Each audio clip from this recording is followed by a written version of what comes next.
Mga inanod na tsinelas sa ilog ng Hagonoy, Bulacan, kayang i-transform into art?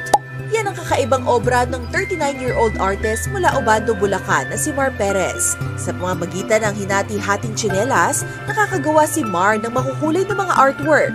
Dating cook sa isang kainan si Mar nang makatanggap siya ng oportunidad na maging apprentice sa pagpipinta. Kaya noong mawalan siya ng trabaho sa gitna ng pandemya, napagkakitaan niya ang paggawa ng paintings. Ngunit hindi raw naging mabenta ang kanyang mga obra. Kaya dito niya naisipang gumamit ng ibang materyales para maging kakaiba ang kanyang sining. Dito na pumasok sa isip niyang gamitin ang mga inaanod na tsinelas sa tabing ilog.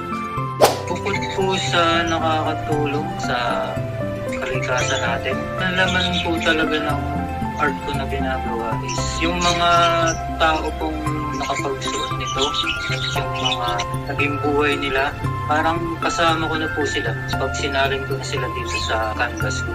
Mula nang gawin niya ito, agad nag-viral ang kanyang mga obrang ibinabahagi online. Masaya si Mar sa paghangang natatanggap niya, lalo na't hindi raw madali ang proseso ng kanyang sining.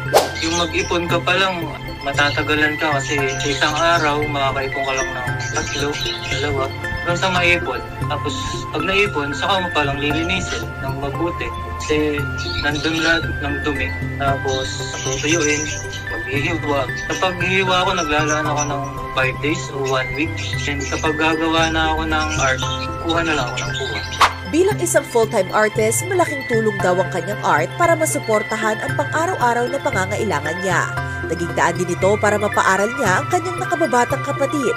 Sa pamamagitan ng kanyang pagbabahagi, umaasa si Mar na magsisilbing inspirasyon ang kanyang mga obra para mapalalim pa ang malasakit ng mga tao sa kalikasan. Sa mga taong makakita ng art ko, sana ma-inspire ko sila. Ang mga patapong bagay po ay pwede pa natin pagkakitaan sa magandang paraan.